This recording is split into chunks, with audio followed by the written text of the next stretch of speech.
Hello, my name is Denis Ivanov, and today I will present you a paper on economic insecurity, institutional trust, and populist voting across Europe. And let's get right into it. When we talk about populism, in Europe, there are different variations of populism. So, particularly in Central and Eastern Europe, you have parties that have been in the government for a long time.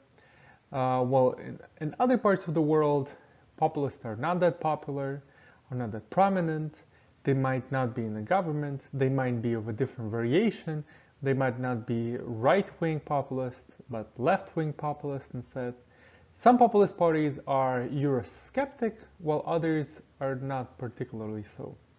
So there are definitely variations across the continent, and we can talk about populisms as in plural, of what variations of different political anti-establishment, sometimes not anti-establishment parties there are in Europe.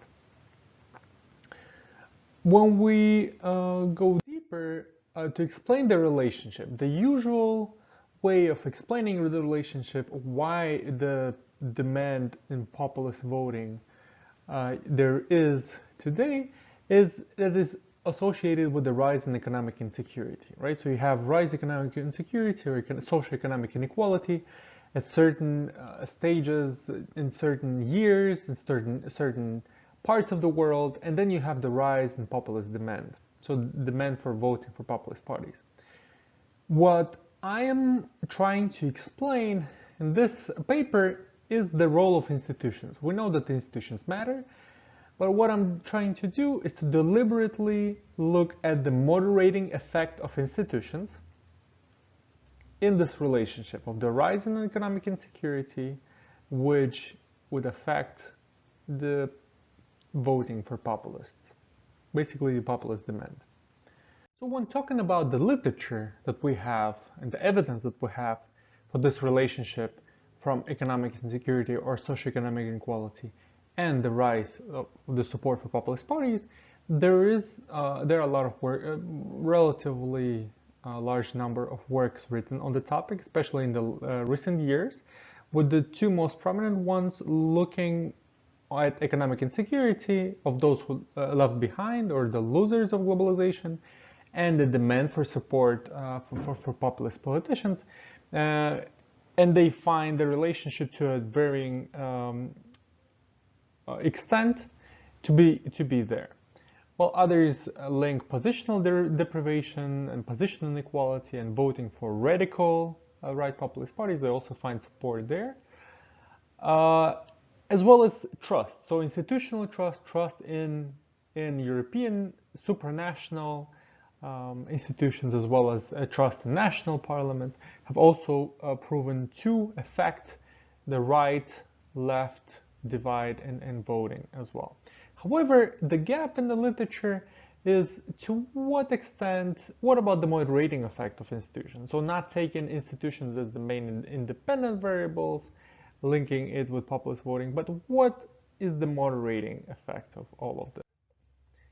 When we talk about institutions, what institutions matter? So new institutional economics provides answers to that. So besides the rules of the game, as well as formal rules and formal governance, there are also different economic and political institutions that play a role in that. And as political trust is politically endogenous on the basically evaluations of citizens of institutional performance, it might serve as a good moderating variable to measure institutions. Also, because it is measured at the individual level, it gives a variability in the sample that would be sensitive to the changes throughout the years. So institutional trust is what matters at the individual level of the decision or self-reported vote for a particular party. And what I mean by institutional trust is trust in national institutions mostly, parliament, political parties, politicians, and the legal system, as well as the difference between trust in supranational versus national institutions, or the other way around. To what extent do you believe in your national institutions rather than European ones? So the main research question of this project is how can institutional trust provide a moderating effect on the relationship between economic security and the individual decision to vote for populist parties? What is this moderating effect? And I will give you the answer right away. So what I found is that institutional trust provides a negative moderating effect, while the difference between trust in national institutions over European Parliament provides positive moderating effect on voting for populist parties across Europe. And the most economically insecure part of the population, for them, trust doesn't have a moderating effect. As you can see later, they will vote for populist parties regardless of the level and trust in national institutions. So let's see how I arrived at this conclusion.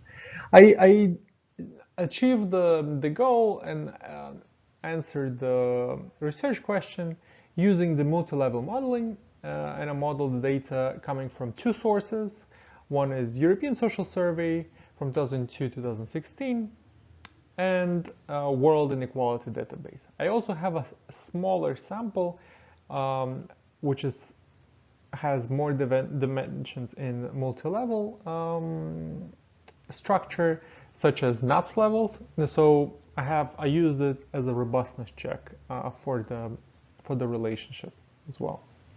So multi-level modeling, really brief, it takes into account those clusters, the different levels of analysis. In my analysis, I have individuals nested in country levels, country time, and also individuals nested in regions and country time. Let's discuss what do I mean by economic insecurity. There is no common definition in the literature. However, I've identified at least three main aspects that we have to take into account when talking about economic insecurity, that being job insecurity, feeling insecurity, as well as unemployment. Also, there is a growing importance of social class literature and occupational literature. To what extent do you belong to a certain class according to your So what we have right now, the most famous index of economic insecurity that has been used in populism literature is by Gizzo and others, and it's very simple. It goes from 0 to 3, 0 meaning secure, 1 meaning at least one category is true, 2 meaning at least two categories are true, and 3 meaning all three categories are true. So a person finds it extremely hard to survive on current income, has experienced unemployment in the last 7 years, and is a blue-collar manufacturing worker. What I do, I remodel this index. It provides a different one. So I expanded the definition of what is insecure by including all unskilled workers instead of simply blue-collar manufacturing workers. Also expanding the category of those who find it not only extremely hard, but also hard to survive on present income, so feeling of insecurity. And also, I expand a bit the unemployment requirement. So I include long-term unemployed instead of unemployed for the past 7 years. And as you can see, my index is a bit spread out to the sides. And in my replication of their index, I choose different questions from ESS, and I have a better coverage to replicate it. As you can see, both indices are correlated. And I also engage with the literature on class classification by including all the unskilled workers. Some other variables that I include in order to deal with omitted variable bias. We'll run quickly through them. One is income polarization to control for different, so top 10 income earners versus bottom 50. It has coverage, good coverage, and also fluctuations, is sensible to fluctuations throughout time.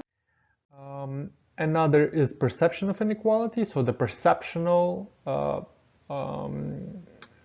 part of it, so it's a question in ESS, and it gives a different perceptional, a more subjective element of inequality. And in terms of institutional trust, I have two indices that I use as my moderating variables. The first one is an equally weighted index of 4 components: trust in politicians, trust in political parties, trust in parliament, and legal system. And my second index is the difference between the trust in national institutions versus supranational. So the intuition here is that many political parties, populist political parties, blame Brussels for a lot of problems that they have, and if this discourse, anti-European discourse, works, then trust in national institutions throughout time should increase at the expense of supranational. This is the regional distribution of trust, and so more to the north you go, generally you have higher trust in institutions versus the south. In terms of differences between trust, it's interesting that you have a variety and a change after the crisis in 2008. And it grabs a bit of a different dynamics as well. So my key hypotheses, regardless those two variables, are that the increase in economic insecurity has positive effect on voting for populist parties and negative moderating effect of institutional trust.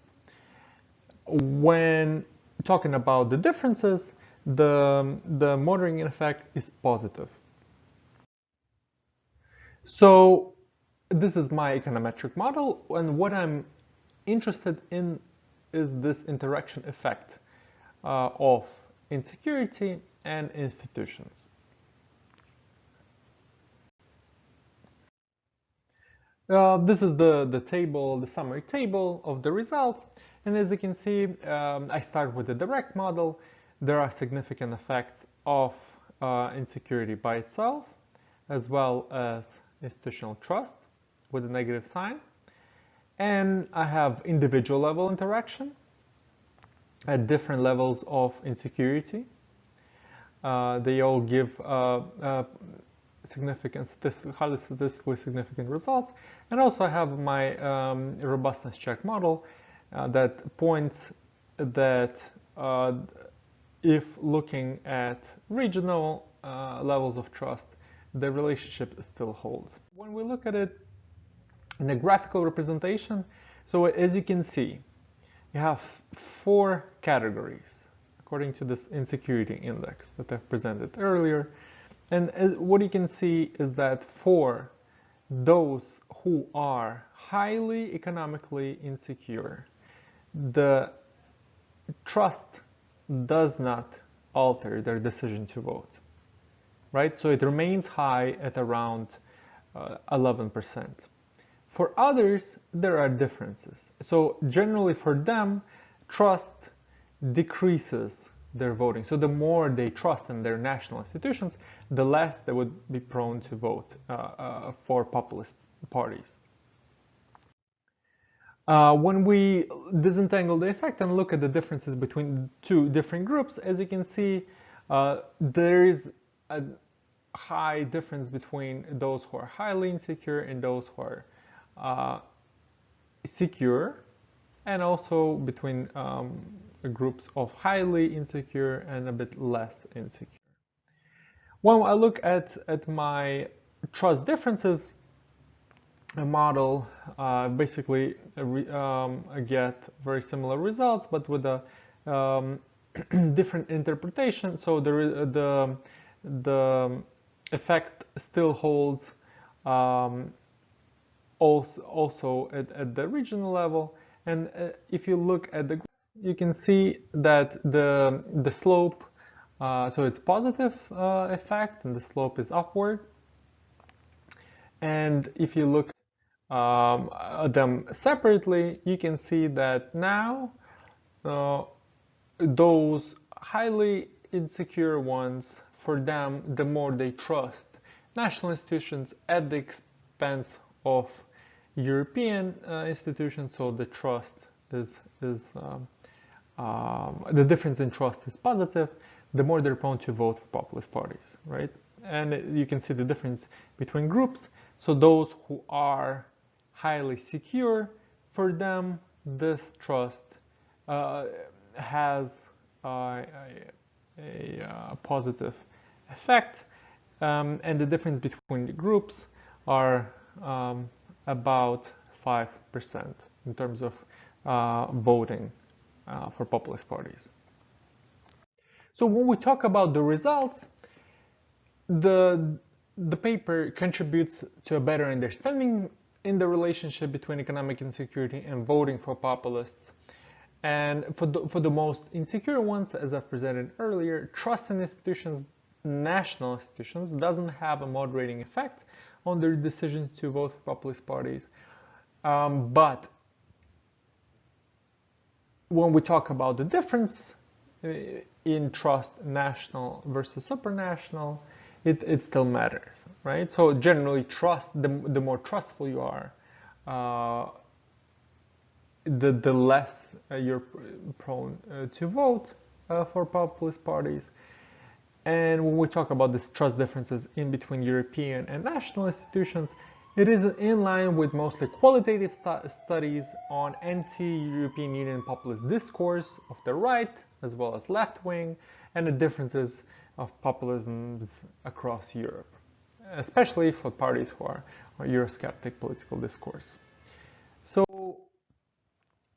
it might also be food for thought for policymakers looking to, depending who's in power, looking to boost trust in regional level institutions, but also at the wider variety of institutions. And also, as this example from Hungary, that we have these billboards after the COVID crisis, informing people about different government policies and incentives, addressing economic consequences of the crisis, is that maybe they actually work, especially if they are aiming at increasing trust in various institutions of the national government. Thank you for your time, and have a good rest of the day. Thank you.